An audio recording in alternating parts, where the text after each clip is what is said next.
Hey brothers and sisters, today I'm coming to you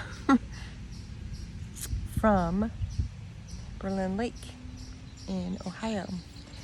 My husband and I went camping over the weekend and we were supposed to leave yesterday, but he left and I got a little extended time with the Lord. So I'm utilizing it outside. It's like really hot here, like unusually hot for Ohio. It's like 90s, really hot for here.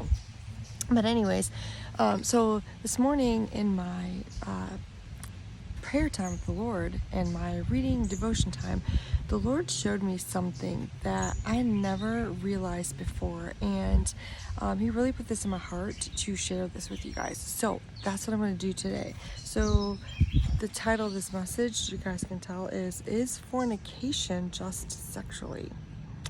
You're going to be surprised when you see what the Lord revealed to me today. So I'm going to try to make this teaching fast because it's really hard to upload things in a timely manner anymore. It just takes forever for things to get uploaded. So I'm going to try to keep this short. So first I want to read 1 Corinthians 10, 1 through 14.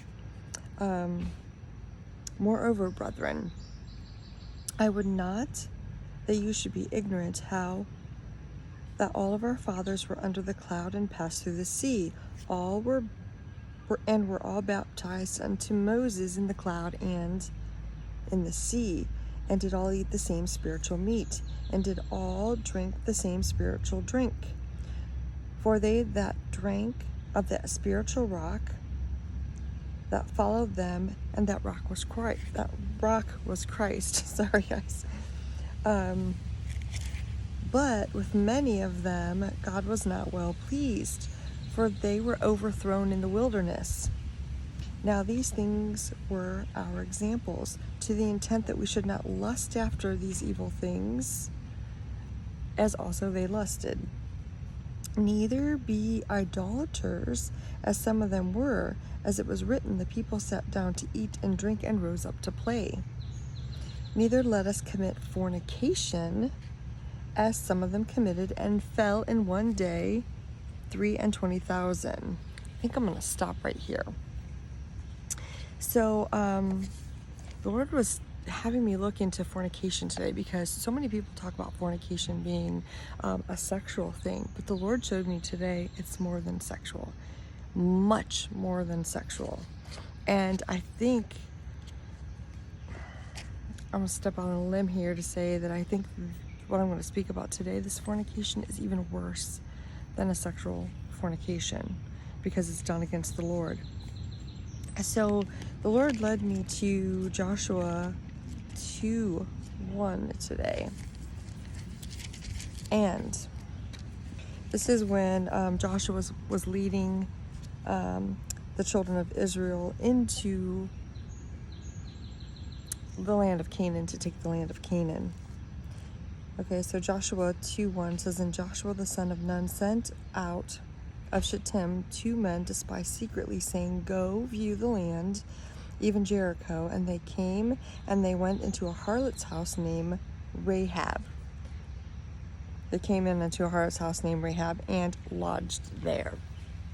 So, every time I've read this, I have always been under the impression that Rahab was a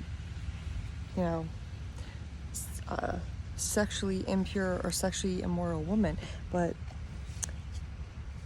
the Lord had me read on further, which if you guys want to read a little bit further, you can go into Joshua 2, but the Lord had me read on further, and there's absolutely nothing written in here about her being impure or her being sexually immoral.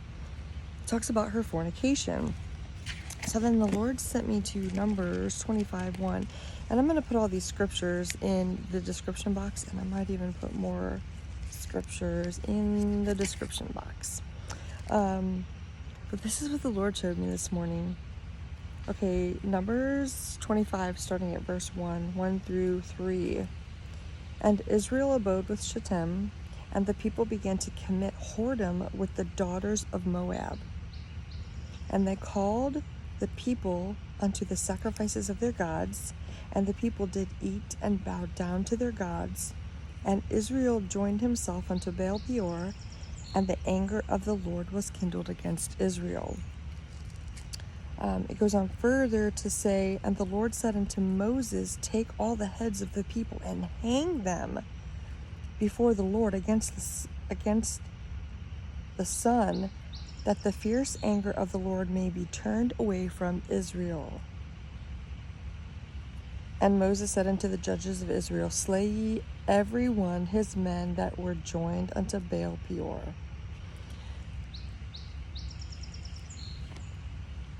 I hope you guys are getting this, and if not, I urge you to go in and read this scripture. I urge you to dig into what the Lord is revealing here, because the fornication that the Lord is talking about is not a sexual fornication.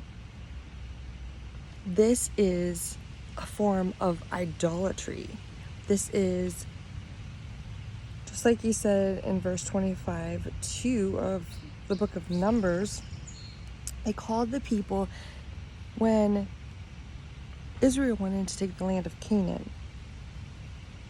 They abode in Shittim, but they called the people to meals that were sacrificed to gods. They bowed down to these gods. They did things in honor of these gods because they were fornicating with people that they shouldn't have been fornicating with. Sorry guys, I'm trying to switch my pen in my hand. They were fornicating with people they shouldn't have been fornicating with. They were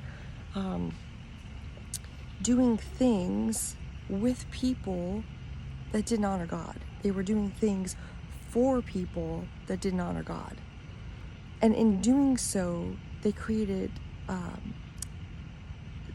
made a false god. Anything that takes the place of God in your life serves as an idol. And it doesn't have to necessarily be something tangible like a job or a person or possessions.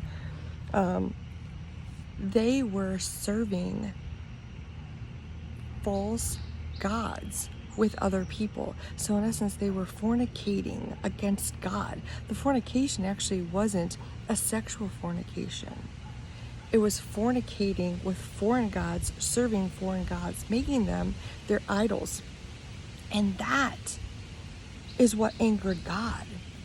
And as a result of that, he had their heads cut off. So there's so many scriptures that talk about fornication and idolatry. And I don't think that we truly understand the depths of what God is trying to explain to us, what God is trying to tell us. We cannot be serving other gods. We cannot be putting other things first. If we make ourselves God, make our loved ones God, money, our houses, our jobs, if we make anything God other than God, and we honor that more than we honor him, or if we willingly sit down, I don't think this is going to happen in this day and age, if we willingly would sit down and have a meal with someone that is openly worshiping other idols, run. But I was absolutely blown away by this, because every time I've looked in the Bible, especially Rahab, I kept thinking Rahab is a prostitute, she's a prostitute.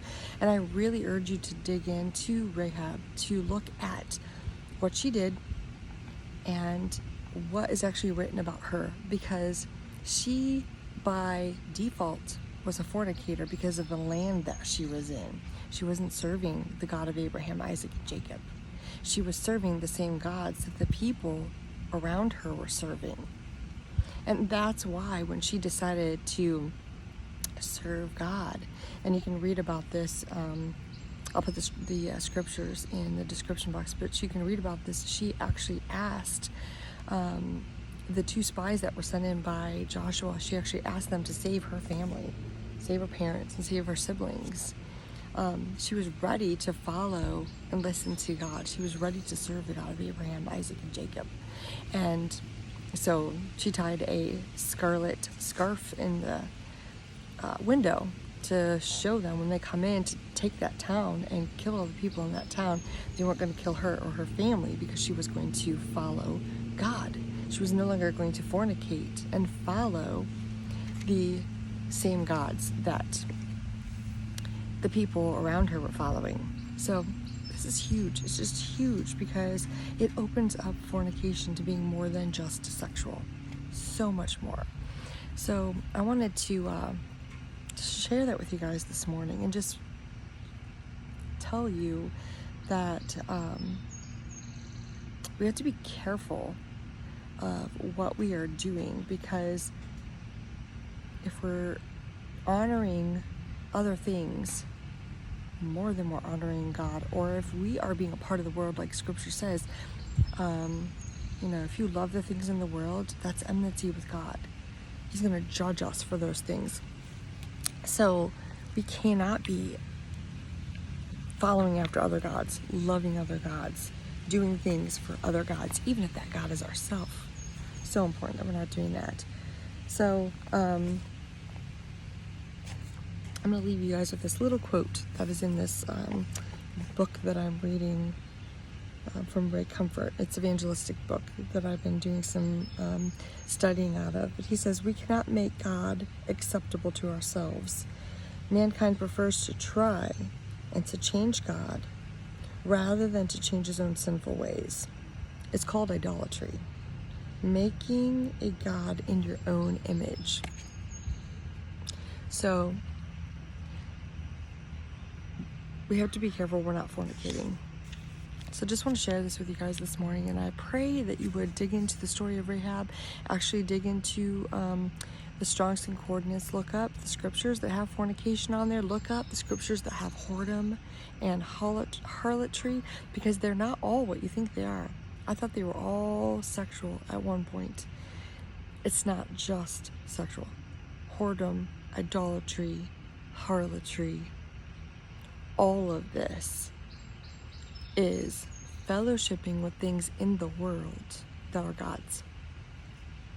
So I pray that you dig into this a little bit more, because you see what God did to the people in Israel that served and worshiped these other gods. He took their heads off. So God is the same yesterday, today, and forever. And I don't want to be judged because I'm doing something that I shouldn't be doing. Fornicating, but not in the same way that fornication means to us in this day and age. Fornicating with the world, serving other things of this world. So I pray that this is a little nugget to help you guys open your eyes and do a little bit more of a deeper study. God bless you all and take care.